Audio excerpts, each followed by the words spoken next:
महाराष्ट्र के अक़लियती सेल की जानिब से आज की प्रेस कॉन्फ्रेंस में आए हुए तमाम सहाफ़ियों का हम इस्तक़बाल करते हैं। आज की प्रेस कॉन्फ्रेंस आप लोगों को इसलिए ज़हमत दी गई है कि गुज़िश्ता दिनों महाराष्ट्र अक़लियती सेल की चेयरमैन सदर मोहतरमा साजिदा निहाल अहमद साहिबा की क़यादत में एक डेपुटेशन बॉम्बे गया और वज़ीर दाखिला और डायरेक्टर जनरल ऑफ पुलिस से हम लोगों ने मुलाकात की।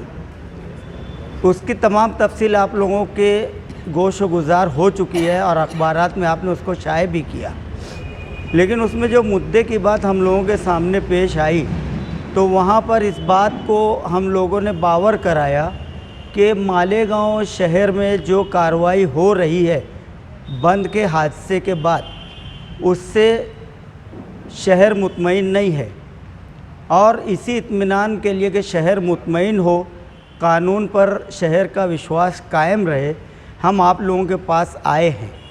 उन लोगों ने इस बात की यकीन दहानी कराई कि आने वाले 8 दिनों में हम इन तमाम मामलात की दोबारा जांच करने के बाद जो सही फ़ैसला होगा वो करेंगे। दूसरी बात यह है कि शहर में जो प्रेस कॉन्फ्रेंस कल ली गई उसमें मालेगांव शहर को गिरना डैम स्कीम से पानी दिलाने की बात की गई।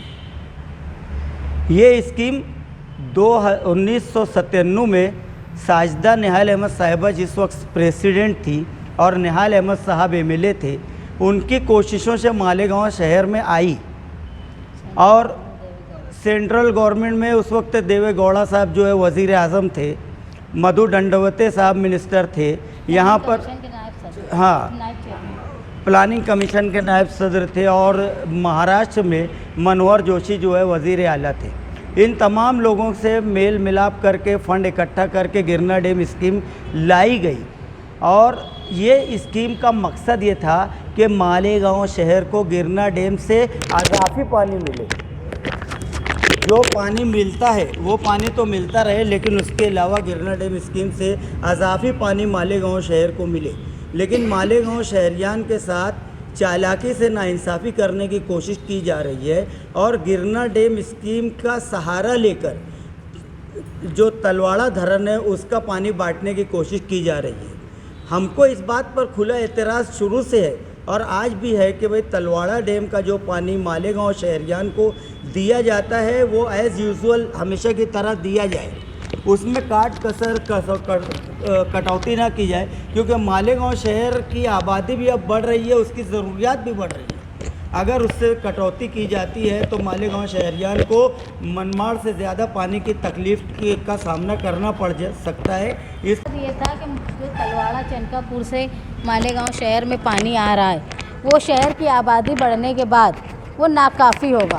तो 2007 में वो पानी का शुरुआत हुई, लेकिन उसका प्रोजेक्ट जो है 1997 से मालेगांव का म्यूनसिपलिटी में साजिदा मैडम जब प्रेसिडेंट थी उन्होंने वो शुरू, साथ ही निहाल अहमद साहब और जनता दल के देवी गौड़ा प्राइम मिनिस्टर थे और यहाँ पे मधु दंडवते साहब 1996 में आए थे, जब उन्होंने बोला था कि साथ ही निहाल अहमद साहब ने उनको कहा था कि मालेगांव शहर की आबादी बढ़ रही है और पानी का मुस्तकिल कोई रास्ता निकलना चाहिए। तो उस वक्त ये बात हुई थी और उसकी मंजूरी 1997 में मिली और कामयाबी पूरा काम मुकम्मल जो है 2007 में हुआ। तो सिर्फ इनका और उसी दरमियान जो असम्बली इलेक्शन आए, साथ ही निहाल अहमद साहब इलेक्शन हारे और ये हज़रत इलेक्शन जीते। इसके बाद जब इफ्तिताह की नौबत आई तो स्टेट गवर्नमेंट में भी कांग्रेस की हुकूमत थी और यहाँ पर भी कांग्रेस के एमएलए थे, इसलिए उन्होंने इफ्तिताह किया। तो ये वो बोल देंगे कि ये काम हमने किया है तो ये गलत है, वो सिर्फ रिबन काटने में शरीक हैं, इसके अलावा उन्होंने कोई काम नहीं किया।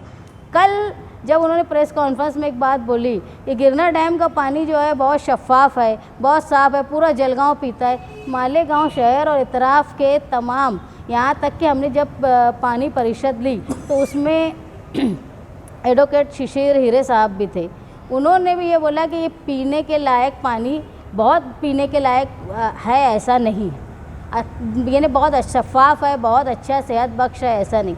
लेकिन शेख रशीद साहब बोलते हैं कि वो बहुत अच्छा पानी है। इसका मतलब ये है कि मालेगांव शहर और जो माहिरीन हैं डॉक्टर्स हैं वो बोलते हैं कि पानी ख़राब है, तो ये उनको झूठा साबित करना चाहते हैं।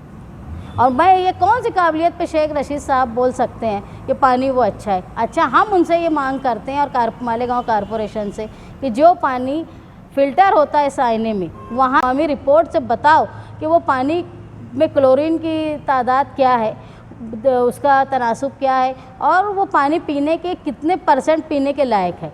12 हमने कारपोरेशन से इस बात की डिमांड की है कि वो पानी की जांच करके रिपोर्ट अवामी तौर पर बताए, लेकिन आज तक कारपोरेशन जो है वो कागजी सबूत में नहीं बताती है। सिर्फ बैठकर कुर्सी पे कभी माजी मेयर और कभी आजी मेयर सिर्फ बयानबाजी करते हैं।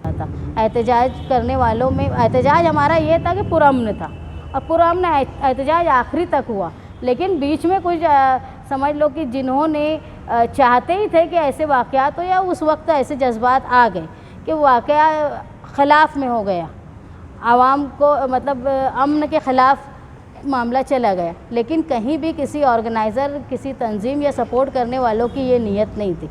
मैं जब मालेगांव के एडिशनल एसपी से मिली, उनसे भी यही कहा हमने कि हम सियासी लोग हैं या समाजी लोग, कोई भी प्रोग्राम का अगर इनेकाद करते हैं तो हम कभी नहीं चाहते कि उसमें तशद्दुद हो। अगर तशद्दुद होगी तो दोबारा हम प्रोग्राम करेंगे तो लोग हम पर भरोसा नहीं करेंगे। तो कहीं से भी ऐसा नहीं है कि किसी ऑर्गेनाइज़र या सपोर्टर की ये कोशिश थी कि उसमें अमन ख़राब हो, लेकिन दुख की बात है कि वहाँ पे कुछ ऐसे वाक़यात हुए जिसकी वजह से मामलात ख़राब हुए। और उसके बाद जहाँ वो वाक़या ख़त्म होने तक, यानी बंद के दिन जुमे के रोज़ 5:30 बजे तक पुलिस वालों की जो कारकर्दगी थी वो काबिल मुबारकबाद थी। उन्होंने कोई बहुत सख्त कदम उस वक्त तक नहीं उठाया जिसकी हम तारीफ़ करते हैं, लेकिन वो वाक़या होने के बाद जो मालेगांव की पुलिस या उनके ऊपर जो अफसरान थे उन्होंने जो कार्रवाई की वो काबिल मज़म्मत है। उन्होंने इंतज़ामिया और तमाम सपोर्टर्स के ख़िलाफ़ ऐसे केस लगाए जो तारीख़ में कभी लगाए नहीं गए थे। मैं एक प्रेस वालों को बोली थी कि आप मेरी तरफ से ये बोलो कि मालेगांव शहर में जब शेख आसिफ साहब कांग्रेस से राष्ट्रवादी कांग्रेस में जा रहे थे तो उन्होंने एक बात बोली थी कि हमेशा ऐसी पार्टी के साथ रहो जो गवर्नमेंट की में हिस्सेदार हो, बड़ी पार्टी हो। इनकी पार्टी तो क्या है कर्नाटक में, इनका यहाँ कहाँ कुछ है। ऐसी पार्टी में जाओ जिससे शहर को फ़ायदा हो। लेकिन वो इस पार्टी में गए, उसके बाद उनके मंत्री होने के बाद आज ये हालत हो गई कि तारीख़ में कभी ऐसे संगीन इल्ज़ामात जो है समाजी और सियासी लोगों पर नहीं लगे जो इनके राष्ट्रवादी में जाने के बाद लगे। इसका मतलब ये है कि इनका राष्ट्रवादी में जाना वो मालेगांव शहर के लिए जो वो बोलते थे कारामद होगा, ये अजाब साबित हुआ। रियासती अक़लियती सेल और महाराष्ट्र जनता दल के 8 ओहदेदारान दिलीप वळसे पाटिल साहब से तयशुदा वक्त के मुताबिक मिले।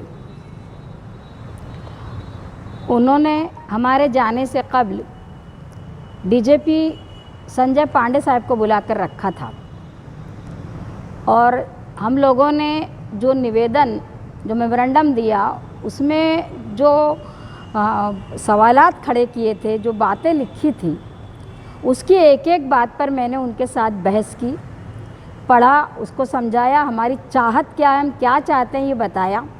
उन्होंने बीच बीच में मुझसे सवालात भी किए। मेरे साथ जस्टिस कोलसे पाटिल जो साबिक जज हैं, वो ऑल इंडिया जनता दल के सेक्रेटरी हैं, उन्होंने हमें बीच बीच में कानूनी नुकात का पर तबसरा किया कि कैसे ये जो बोल रही है इसमें कानूनी पहलू क्या क्या है। हमारा ये बोलना था कि 3 एफआईआर 4 एफआईआर अलग अलग पुलिस स्टेशन में दर्ज की जाती है। एक आदमी मुलजिम जब पुलिस कस्टडी से मजिस्ट्रेट कस्टडी की तरफ जाता है तो पुलिस उसको दोबारा गिरफ़्तार करने के लिए एक नया बहाना ढूंढती है और वो बार बार जेल में रहे कोई ना कोई बहाने से, ये चाहती है। तो कानून यह सर्वोच्च न्यायालय की गाइडलाइन है सुप्रीम कोर्ट की कि एक ही एफआईआर दर्ज करना चाहिए अगर एक मामला है तो। उसको डीजीपी साहब बोल रहे थे कि बिल्कुल आप बराबर बोल रहे हैं। और उसके अलावा हमारा जो बोलना था कि जो बेगुनाह लोग हैं उनको छोड़ दिया जाए, चाहे वो मुंतज़मीन में हो, चाहे वो तमाशाई हो, चाहे वो सपोर्टर्स हो, चाहे वो किसी तंजीम अदारे कल्बों से किसी से भी ताल्लुक़ रखते हो, या तमाशाई के तौर पर वो जहाँ पथरा हो रहा था वहाँ खड़े भी अगर हैं और उनके हाथ में पत्थर नहीं हैं तो फिर उनको इस मामले में अहमियत न दी जाए और उन बेगुनाह को बेगुनाह निरपराध निष्पाप मासूम समझा जाए। सेल 10 से लेके 50% की छूट।